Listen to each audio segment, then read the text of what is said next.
So colleges are completely insane, you know that. It's hard to shock you with these stories, but we found one that might. Students at George Washington University here in Washington have started a petition demanding the school abolish the nickname Colonials for its sports teams. The nickname, of course, honors the soldiers of the American Revolution who, needless to say, fought against colonialism. But according to the petition, the nickname, quote, glorifies the act of systemic oppression. History evidently not the strong suit over at GW. In March, filmmaker Amy Horowitz visited GW and spent 3 hours asking kids there whether the name of the school itself should change. Most said yes. Here's a selection. Do you think we should consider changing the name of the university? I think it's definitely worth having a discussion about it. Personally, I would change the name. I think that it should be changed. I think that recognition is super important, and I think that recognition for who he was as a person. Do you think it's time to change the name of this university? Absolutely not. Absolutely not. Would you change the name if you could do it? Yeah, sure. We've sort of retrospectively mythologized this concept of liberty and freedom. It's not to say that he wasn't an important man back then. It's just saying that in this day and age, it's not as important, I don't think. What's the first thing that comes to mind when I say George Washington? Oh, I think about him owning slaves, yeah. Jason Nichols is a professor of African American Studies at the University of Maryland, and he joins us tonight. Professor, I have to say, after watching that tape, I'm for changing the name. Are you? Overpriced and silly university, because that's what it is.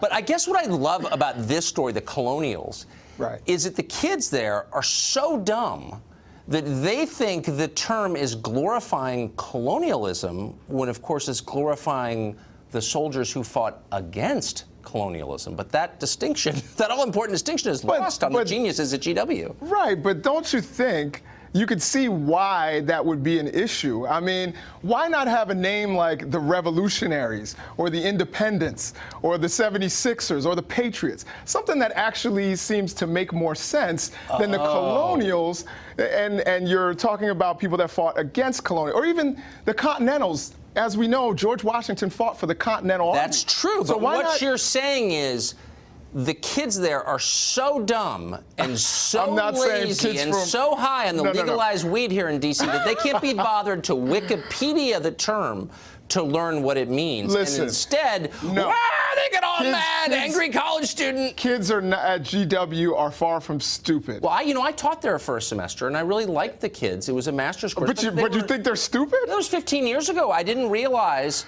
it's always the dumb ones that get all the publicity. There's some actually impressive kids at GW, but the kids behind this are like drooling morons. You'd have to be.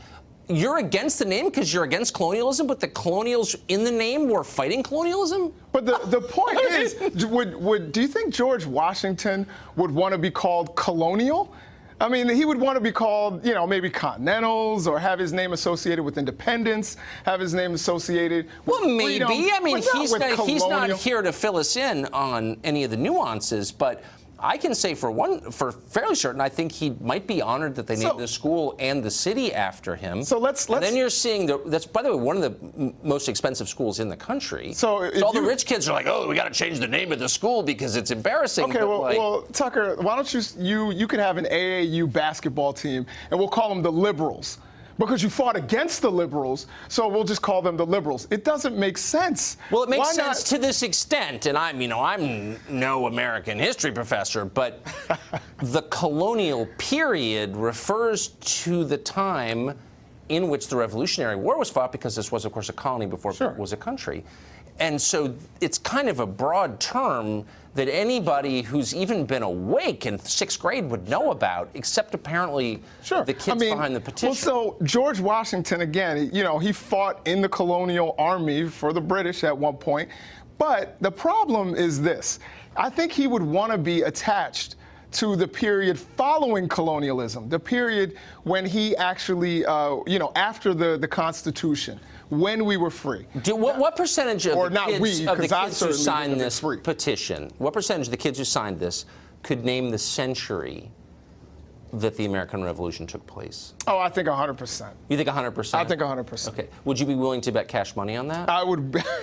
Because I bet you it's not over 40. I don't make Tucker Carlson money. I'm not, and I don't. You know what? I can't afford that kind of money. I'll give it 2 to 1. I bet you that not over 40% of the GWU kids who signed this could tell you what century the American Revolution was fought in. I bet not 20% could tell you the years of the Civil War. I bet they are totally ignorant of everything and happy in their ignorance. And isn't that the headline? I disagree. I disagree. I teach college students all the time. You know, they have, you know, I think that there sometimes can be a gap in knowledge, but a lot of these kids, I think we're way too hard on some of these young kids. They know a lot more than people are giving them credit. There's no question. When my iPhone breaks, I corral one of them and say, hey, how does this work? You know what I mean? Download the software. I don't know how to do it. They're geniuses. But if they're attacking the Colonials because they think it's colonialism, they're dumb. Sorry, I know I'm being mean. I can't control myself. Professor, it's great to see you. Always. It's always fun, Tucker. Thanks. Well, the number of illegal immigrants in the UK has surged past 1 million. Keep in mind, the UK is an island. It's pretty small. So is it now more vibrant and strong in the wake of that? I don't know. We're going to check in with Nigel Farage. He's next.